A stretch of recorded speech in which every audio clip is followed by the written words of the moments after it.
इस हैट्रिक ने 24 की हैट्रिक की गारंटी दे दी है।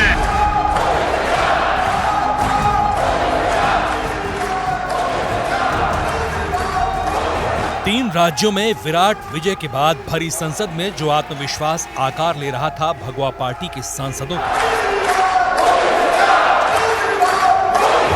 जिस चुनावी युद्ध को जीतकर 6 दशकों का सियासी रिकॉर्ड ध्वस्त कर नई लकीर खींचने के लिए बेकरार है बीजेपी, उसके लिए प्रधानमंत्री मोदी रेडी। सत्ता में सशक्त वापसी के लिए भगवा पार्टी के सबसे बड़े नेता ने तैयारी शुरू कर दी। प्रधानमंत्री मोदी के आदेश पर बीजेपी के तमाम नेता 2024 के चुनाव को लेकर एक्शन मोड में आ चुके हैं। ये हम हर काम को बहुत मुस्तैदी के साथ, बहुत चुस्त होकर भारतीय जनता पार्टी का कार्यकर्ता काम करता है, और इस चुनाव में भी हम अति आत्मविश्वास के साथ नहीं, लेकिन पूरी मजबूती के साथ, पूरी दृढ़ता के साथ, पूरी परिश्रम के साथ इस काम को करेंगे। और सिर्फ भाजपा का कार्यकर्ता नहीं, जनता भी आतुर है, चाहे गरीब हो, चाहे किसान हो, युवा हो, महिला हो, दलित हो, आदिवासी हो, हर वर्ग आदरणीय प्रधानमंत्री नरेंद्र मोदी जी को फिर से 2024 में प्रधानमंत्री के रूप में देखना चाहते हैं। भारतीय जनता पार्टी का कार्यकर्ता, भारतीय जनता पार्टी के नेता 24/7 जनता के बीच में रहते हैं, जनता की सेवा करते हैं। तो हम लोग को इस बात से कोई फर्क नहीं पड़ता चुनाव कब है, ये उन लोगों के ऊपर फर्क पड़ता है जो केवल चुनाव के समय में ही जनता के बीच में जाते हैं। भारतीय जनता पार्टी माननीय मोदी जी के नेतृत्व में गांव-गांव जा रही है, सबसे मिल रहे हैं। अभी आप देखिए मेरी माटी मेरा देश कार्यक्रम कितना सफल रहा। प्रधानमंत्री आवास योजना में मकान दिए गए, लोगों को आयुष्मान कार्ड दिए गए। ये सारी की सारी चीज़ें ऐसी हैं जो भारतीय जनता पार्टी का कार्यकर्ता करता रहता है जनता के बीच में।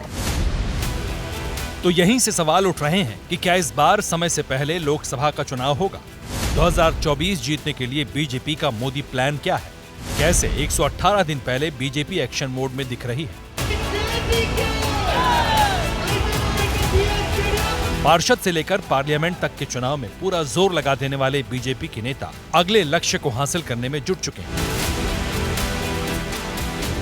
सबसे पहले जान लीजिए कि चुनाव जीतने के लिए पीएम मोदी की तैयारी क्या है।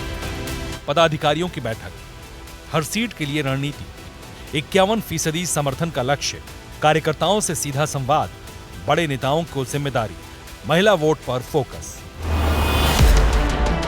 2014 के बाद चुनाव दर चुनाव बीजेपी की कामयाबी के पीछे की वजह है तैयारी, और ये तस्वीर उसी तैयारी की है। महाराष्ट्र बीजेपी के बड़े नेताओं का जमावड़ा लगा था। नागपुर में बीजेपी के विधायक दल की बैठक हुई थी।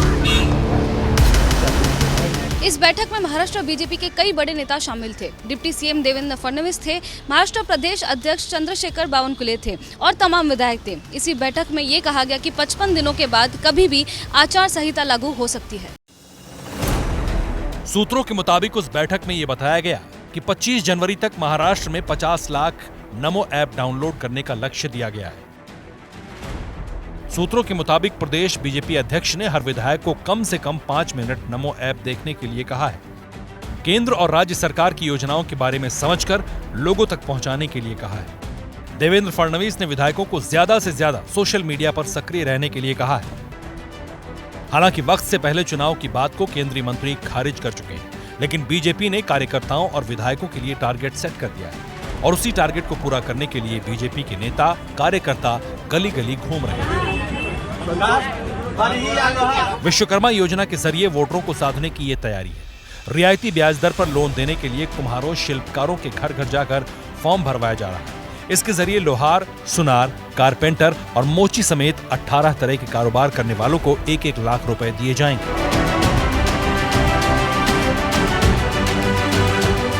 हमारे विश्वकर्मा साथियों के पारंपरिक कौशल को 21वीं सदी की जरूरतों के मुताबिक ढालने के लिए पीएम विश्वकर्मा योजना बनाई गई है। इससे 18 अलग अलग तरह के हुनर से जो परिवार जुड़े हुए हैं, ऐसे परिवारों को हर प्रकार की सहायता दी जाएगी, उनको लाभ होगा। सिर्फ विश्वकर्मा योजना को घर घर पहुंचाने का लक्ष्य नहीं है, बल्कि घर घर जाकर आयुष्मान कार्ड बनवाने का भी लक्ष्य दिया गया है और इसके लिए भारतीय जनता पार्टी के कार्यकर्ता अभी से जुट गए हैं। एक लोकसभा क्षेत्र में 1 लाख आयुष्मान कार्ड बनवाने का लक्ष्य, एक पंचायत में 300 और एक विधानसभा में 10,000 लोगों का आयुष्मान कार्ड बनेगा। जाहिर है, मुफ्त में इलाज की गारंटी देने वाले इस कार्ड को गरीबों तक पहुंचाने का मकसद मोदी सरकार की योजनाओं का विस्तार है। सरकार की योजनाओं के जरिए वोट की गोलबंदी है, क्योंकि ये पीएम मोदी की महत्वाकांक्षी योजना है।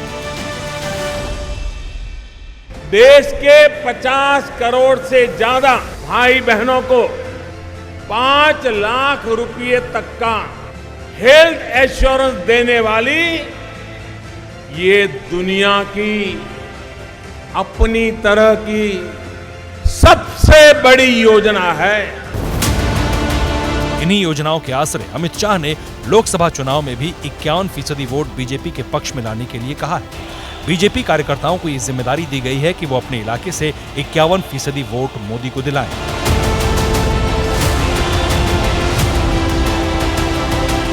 बीजेपी ने इसको लेकर दिल्ली में बैठक बुलाई है। देश और प्रदेश स्तर के पदाधिकारियों की बैठक पार्टी अध्यक्ष जेपी नड्डा की अगुवाई में होगी। इस बैठक में मोदी सरकार के हैट्रिक और जीत के लिए पीएम मोदी के लक्ष्य को लेकर चर्चा होगी। ये बैठक दिल्ली में होगी। बताया जा रहा है कि इस मीटिंग में मोदी प्लान के फाइनल ड्राफ्ट की चर्चा होगी। यही वजह है कि इस बैठक में सभी राष्ट्रीय पदाधिकारी, प्रदेश अध्यक्ष, प्रदेश संगठन मंत्री, प्रदेश प्रभारी और सह प्रभारियों को बुलाया गया है। लोकसभा चुनाव को लेकर होने वाली इस बैठक में सभी मोर्चों के अध्यक्षों को भी बुलाया गया है। सूत्रों के मुताबिक बीजेपी ने इस बार कम से कम 35 करोड़ वोट हासिल करने का टारगेट रखा है। साल 2019 में बीजेपी को लगभग 22 करोड़ वोट मिले थे। 13 करोड़ ज्यादा वोट पाने का ये लक्ष्य यूं ही हवाबाजी नहीं है, बल्कि इसके लिए बीजेपी के ज्यादातर जिला कार्यालयों में 300 से ज्यादा कॉल सेंटर पहले से काम कर रहे हैं और जिले के कार्यकर्ता और विधायक जनसंपर्क बना रहे हैं। बीजेपी ने कमोबेश हर सीट के लिए एक खास रणनीति तैयार की है। बिहार में तो पीएम नरेंद्र मोदी के योद्धा चुनावी युद्ध में उतर भी चुके हैं। बिहार बीजेपी ने 45 स्पेशल लोगों की एक टीम बनाई है जो हर लोकसभा सीट के साथ हुकुम के इक्के की तरह काम कर रहे हैं। 10 बरस बाद फिर से अपने दम पर लोकसभा के चुनावी रण में उतरने वाली बिहार बीजेपी ने महागठबंधन को परास्त करने के लिए नई टीम के जरिए नई बिसात बिछा दी। बिहार बीजेपी ने इसी के लिए स्पेशल 45 की टीम बनाई है। बीजेपी के 45 संगठनात्मक जिलों में जिला प्रभारियों की नए सिरे से तैनाती की गई है। प्रभारियों की नियुक्ति में जातीय समीकरण का ध्यान रखा गया है। अनुभवी और युवा का सामंजस्य बिठाने की कोशिश की गई है। सांसदों से मशविरा और मंथन के बाद बीजेपी ने जिन्हें मोदी के मिशन को पूरा करने का जिम्मा दिया था, वो अपने काम पर लग चुके हैं। सिर्फ बिहार ही नहीं, यूपी में भी ऐसी ही तैयारी शुरू हो चुकी है।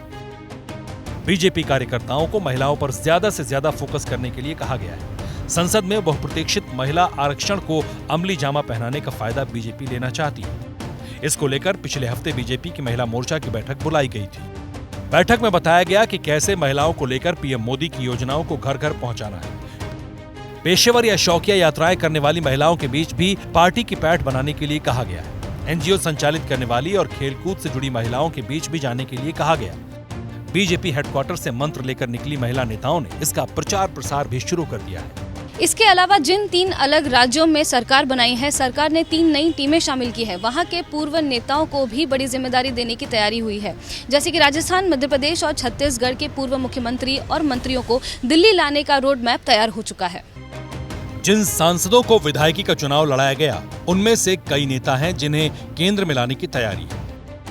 इनको केंद्र में ही लाने का एक मात्र अब ऑप्शन बचा हुआ है, विकल्प बचा हुआ है और वही उनकी जगह है। तो वसुंधरा राजे को कोई केंद्रीय मंत्री का वही पद इनको दिया जा सकता है, लेकिन उनके लिए संभावना थोड़ी कम हो जाती है।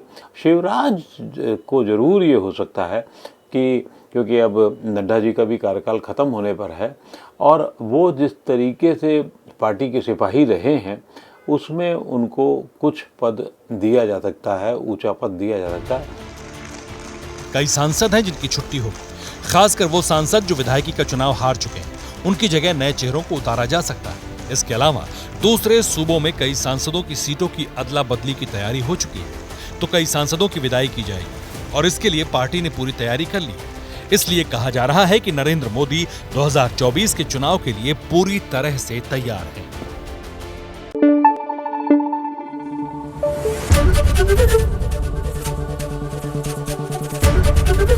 एबीपी न्यूज आपको रखे आगे।